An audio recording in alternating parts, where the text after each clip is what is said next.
राधे राधे। जय श्री राम। दोस्तों, आज की कहानी बहुत ज्ञानवर्धक है।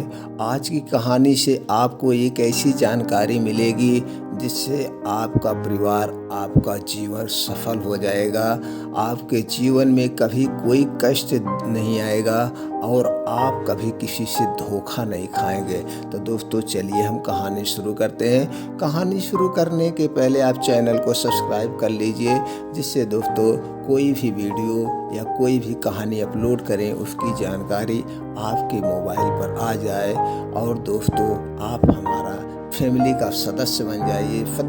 फुल कुछ नहीं है, चैनल को सब्सक्राइब कर लीजिए, जिससे हमारे आपका जो है कनेक्शन बना रहे। आप हमसे कुछ भी कमेंट बॉक्स में पूछ सकते हैं। जो भी कहानी आपको सुनना हो आप बता सकते हैं। वो कहानी, वो जानकारी हम अपलोड कर देंगे, आप तक पहुंचा देंगे। दोस्तों, एक समय की बात है, एक गांव में एक चालाक चोर रहता था। वह इतनी सफाई से चोरी करता था कि किसी की का पकड़ में ही नहीं आता था। लोगों का मानना था कि वह किसी की आंख से काजल चोरी कर लेगा तो भी किसी को भनक नहीं लगेगी। गांव में चोरी करते करते अब उसे बोरियत होने लगी थी। वह दूसरे चोरों के बीच अपनी धाक जमाना चाहता था। उसने सोचा कि क्यों ना राजधानी जाकर राजमहल में सेंधमारी करे। इससे दूसरे चोरों के बीच उसका रुतबा भी बढ़ेगा और वहाँ भी उसकी धाक जमेगी। और जब वो राजा के यहाँ चोरी करेगा तो उसे धन दौलत भी मिलेगी। यह सोचकर वह राजधानी आ गया। अब समस्या यह थी कि राजमहल में चोरी कैसे की जाए। वहाँ सुरक्षा में पहरेदार 24 घंटे तैनात रहते थे। कई दिनों तक रेकी करने के बाद उसने ध्यान दिया कि महल के ऊपर जो घड़ी लगी है वह समय बताने के लिए हर घंटे बजती थी।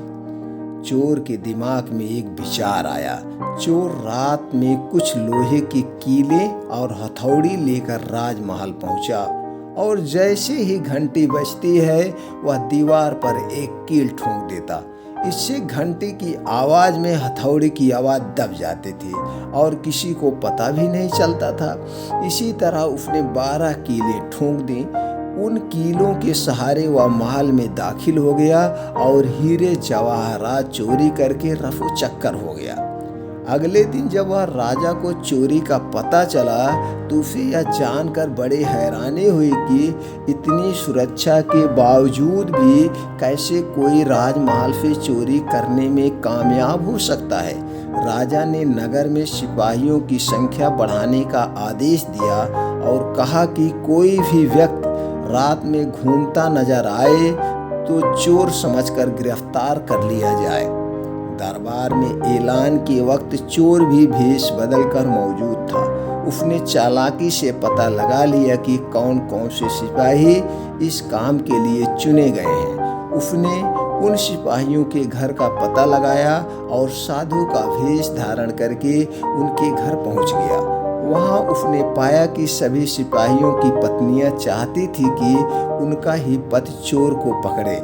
इस बात का फायदा उठाते हुए उसने सभी की पत्नियों को कहा कि पूरी रात तुम्हारे पति चोर की तलाश में बाहर रहेंगे। इस बीच चोर तुम्हारे पति का भेष धारण करके घर में घुसने की कोशिश करेगा। भले ही वह तुम्हारे पति की आवाज़ निकाले, लेकिन तुम उसे अंदर मत आने देना और गर्म कोयला फेंक देना। इससे चोर घायल हो जाएगा और पकड़ा जाएगा। पत्नियों ने हामी भर दी। वहीं सिपाही पूरी रात गश्त करते रहे और चोर की तलाश करते रहे। सुबह के 4 बज गए थे। सभी सिपाही चोर को ढूंढते ढूंढते थक गए थे। तभी सारे सिपाहियों ने सोचा कि अब घर जाकर थोड़ा आराम कर लेते हैं। जब वह घर पहुंचे और दरवाज़ा खटखटाया तो पत्नियों को शक हुआ।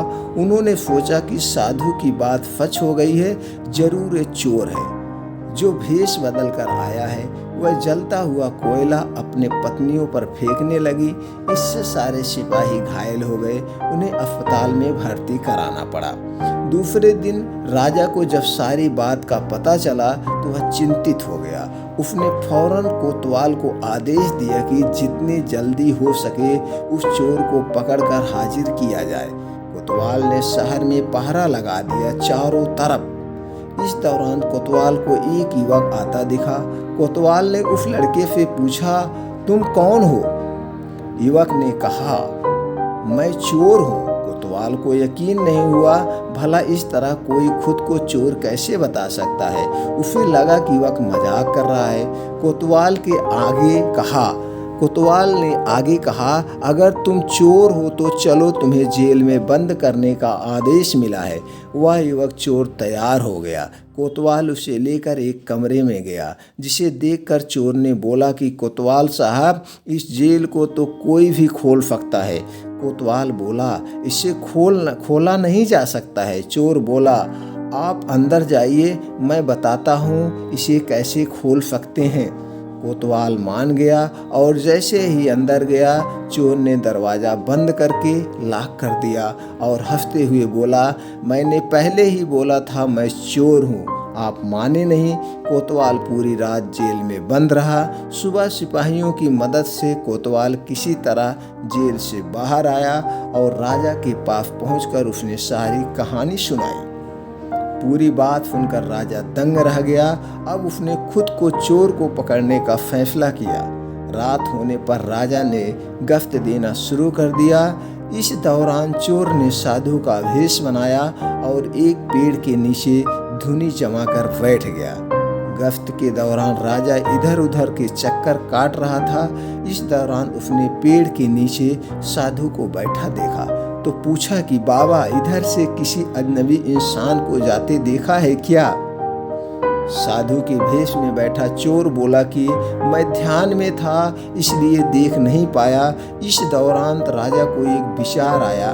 उसने तय किया कि वह साधु की पोशाक पहनकर पेड़ के नीचे बैठकर नजर रखेगा और साधु चोर को अपने कपड़े पहना देगा ताकि वह नगर के चक्कर लगा सके। पहले तो चोर इस बात पर राजी नहीं हुआ, लेकिन काफी चर्चा के बाद वह राजा के कपड़े पहनने के लिए राजी हो गया। राजा साधु के भेष में पेड़ के नीचे बैठ गया। इस दौरान चोर ने राजा के कपड़े पहने, घोड़े पर बैठा और महल जाकर आराम से सो गया।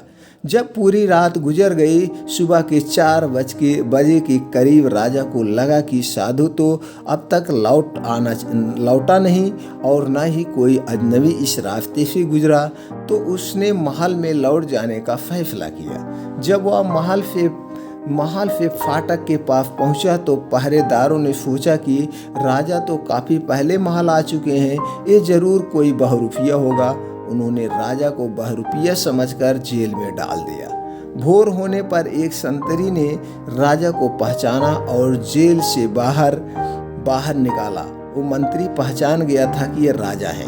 वह राजा के पैरों पर गिरकर माफ़ी मांगने लगा। राजा ने उसे माफ़ कर दिया। राजा ने महल पहुंचकर देखा कि चोर रात भर उसके बिस्तर पर सोया और उसी की पोशाक में फरार हो गया। अगले दिन राजा ने ऐलान किया कि अगर चोर उसके सामने आ जाएगा तो उसे बख्श दिया जाएगा, साथ ही उसे इनाम भी दिया जाएगा। चोर वहां मौजूद भीड़ से निकलकर बोला कि मैं ही चोर हूँ। सबूत के तौर पर उसने राजा को उसकी पोशाक दिखाई और चोरी का सामान भी वापस कर दिया। राजा ने अपने वादे के मुताबिक चोर को माफ कर दिया। राजा ने भेंट में उसे एक गांव दिया, साथ ही वादा लिया कि भविष्य में वह कभी चोरी नहीं करेगा। इस तरह चतुराई के बल पर चोर ने खुद को साबित किया और खुशी खुशी जीवन यापन करने लगा। इस कहानी से हमें क्या सीख मिलती है? अगर इंसान में बुद्धिमानी और समझदारी है तो वह विषय परिस्थितियों में भी खुद को साबित कर सकता है, खुद को अच्छा साबित कर सकता है और उस विषम परिस्थितियों से भी लड़ सकता है। तो दोस्तों, इस कहानी से हमें क्या सीख मिली? अगर हम अपने दिमाग का प्रयोग करते हैं तो हम कभी भी धोखा नहीं खाएंगे और अपने जीवन में जो भी या परिवार में जो भी कितनी भी बड़ी समस्या ना आ जाए, कितनी बड़ी कठिनाइयाँ ना आ जाए, हम अपने बुद्धि विवेक से उस कठिनाइयों को हल कर सकते हैं। तो दोस्तों, ये कहानी कैसी लगी? इस कहानी से आपको क्या सीख मिली? हमें कमेंट बॉक्स में ज़रूर बताएं और आगे की कैसी कहानी आप सुनना चाहते हैं, किस तरह की कहानी आप सुनना चाहते हैं, कमेंट बॉक्स में बताएं। वो कहानी हम आप तक पहुंचाएंगे। फिर मिलते हैं अगले वीडियो में नई जानकारी के साथ।